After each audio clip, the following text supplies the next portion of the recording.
Halo Sobat Kicau. Saat ini saya ingin memberitahukan atau persiapan untuk pengambilan atau proses panen. Jadi di kami saat ini panen itu kita ambil pada saat anakan sudah kira-kira berumur 7 hari, yang dimana biasanya kita hitung dari telur pertama. Jadi ada kemungkinan anakan kedua, ketiga itu bisa di bawah 7 hari. Apa aja sih persiapan yang kita mau ambil panennya? Kita akan panen pasangan ini. Kita belum tahu jumlahnya berapa karena memang kami biasanya tidak mau melihat berapa banyak anakan yang ada. Kita biarkan sampai benar-benar kita hitung 7 hari setelah cangkang ditemukan. Nah, yang kita harus siapkan pertama, oh iya saya lupa, kita siapkan dulu tempat untuk trotolnya, yaitu terdiri dari kotak yang hangat, termasuk dengan lampunya. Biasanya kita pakai lampu untuk UVA, UVB,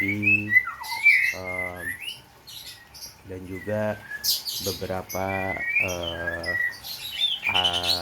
tempat ya. Kalau saat ini DNA kita pakai ini nih, jadi besek ya, apapun sih, bisa besek, bisa keranjang, bisa apa, tapi kami manfaatkan tempat yang sudah ada. Biasanya bekas kroto, kita beli kroto kalau banyak ya, setengah kilo kita dapat besek seperti ini. Nah, di atasnya kita pasang sarang, lalu kita bentuk lingkaran agar si trotol juga nyaman seperti di kandang ternak sendiri gitu. Nah, mungkin habis itu kita coba aja guys. Biasanya kita ambil ternakan itu pagi banget atau sore, dimana saya biasanya melihat dulu apakah anakan sudah diloloh, sudah selesai diloloh indukan atau tidak, karena untuk menjaga-jaga apabila anakan stres tidak mau makan, minimal dia sudah sempat diloloh indukan.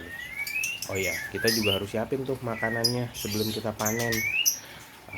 Saat ini DNA pakai lolohan instan selalu ya, karena kebetulan kita tidak punya waktu untuk buat pakan lolohan, jadi kami tetap menggunakan lolohan instan. Oke guys, kita siapin dulu ya untuk proses panen. Bentar ya. Oke, bismillahirrahmanirrahim. Kita coba masuk ya guys. Tuh, biasanya indukan galak karena anakannya mau diambil. Kita coba dulu. Oke guys, masuk. Oke.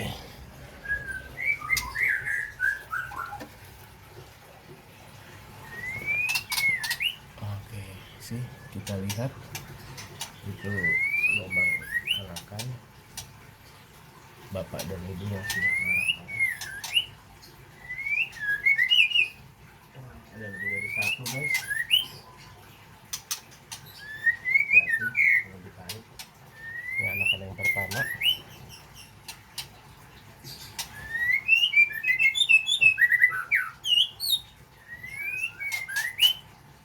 Anakan yang kedua. Nanti saya lihatin ya guys, lebih jelasnya. Ini anak yang ketiga. Oke, cuman ada 3 anakan guys. Nih, ada 3 anakan di dalam, sudah nggak ada telur lagi. Jadi 3 anakan netes dengan 3 telur.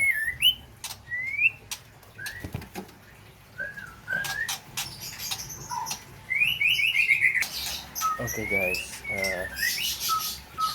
oke sobat kicau, ini kita lihat sudah ada 3 anakan dari kerak yang kita ambil ini. Mereka masih takut, makanya saya bilang lebih baik kita ambil setelah indukan melakukan proses loloh, sehingga kalau anakan tidak mau diloloh kita sedikit aman. Baik sobat kicau, nanti saya liatin tempat di mana anakan ini kita tempatkan ya. Ya. Oke sobat kicau, ini tempat yang saya siapkan, kita siapkan untuk proses loloh ya. Oke, bentar. Ya, sobat kicau. Nah, biasanya saya juga siapkan nih lampu untuk pemanas. Lampu ini pakai dimmer ya. Jadi kita bisa atur tingkat kepanasannya sesuai kebutuhan. Nah, ini sudah ada di posisi tempat untuk loloh. Nah, ini makanannya instan yang kita coba yang DNA pakai untuk proses lolohan. Gitu sobat kicau ya. Ini lolohannya simpel sih, jangan terlalu banyak ya kalau pakai lolohan instan. Jadi maksimal sejam 2 jam habis, atau kalau nggak habis sejam 2 jam kita buang karena takutnya mengganggu proses pencernaan burung. Nah, jadi simpel aja sobat kicau teman-teman, kita proses lolohannya seperti ini. Nah, di tangkringan ini kita juga pasang tangkringan yang gunanya untuk apa? Gunanya kalau si trotol anakan yang kita ambil ini atau sudah kita panen ini pada hari ke-11 ke-14 biasanya mereka sudah mulai berdiri dan mulai nangkring ya. Nah, jadi kami siapkan juga nih tangkringan biar merangsang mereka untuk cepat-cepat berdiri dari sarang gitu ya. Nanti saya jelaskan lagi, ini juga biasanya kita ini untuk setelah dipanen 14 hari mereka sudah bisa nangkring, lalu hari ke-18 kita biasanya sudah pindahkan. Nah, ini area umbar untuk anakan ya, nanti saya perjelas, saya buatkan video khusus. Jadi ini untuk mengembalikan sifat giras mereka gitu. Jadi banyak teman-teman yang bilang, wah kalau loloh nggak bisa giras, jinak segala macam. Ya memang bisa terjadi kalau proses penanganannya salah ya. Tapi kalau proses itu benar dan kita bisa lalui proses tersebut, insya Allah trotol tersebut kembali giras gitu. Bahkan banyak trotol saya yang takut manusia gitu ya, padahal kita prosesnya semuanya melalui lolohan tangan. Kenapa sih lolohan tangan ya? Sebenarnya bagi kita peternak untuk menekan mortality rate ya, atau tingkat kematian bagi trotol. Nah, di kandang ini juga harus dijaga sekali kebersihannya karena takut virus, takut apa. Kebetulan saya di indoor ya, di ruangan tertutup.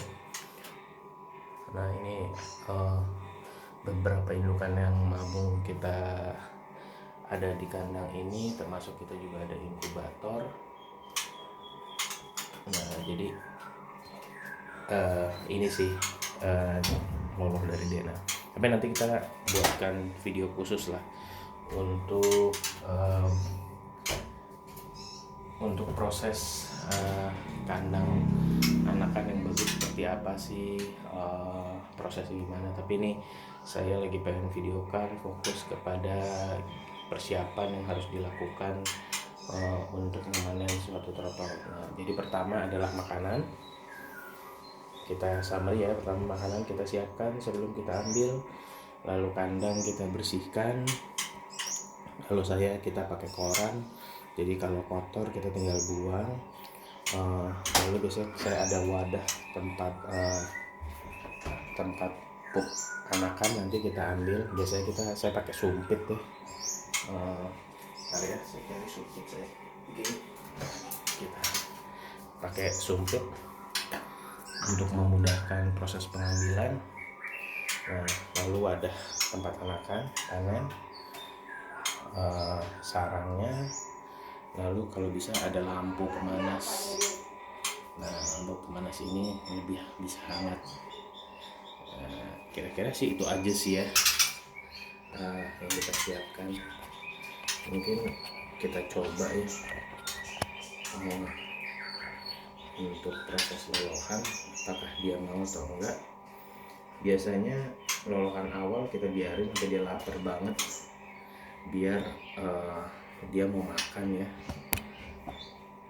Dia mau makan, tapi kalaupun ini biasanya kita goyang-goyangin aja seperti ini. Kalau dia mau makan sih, kita lihat ya, dia nggak mau makan, berarti masih kenyang. Tapi nanti biasanya dia mau. Oke sobat kicau, mungkin segitu dulu video saya. See you on the next video. Bye bye. Assalamualaikum.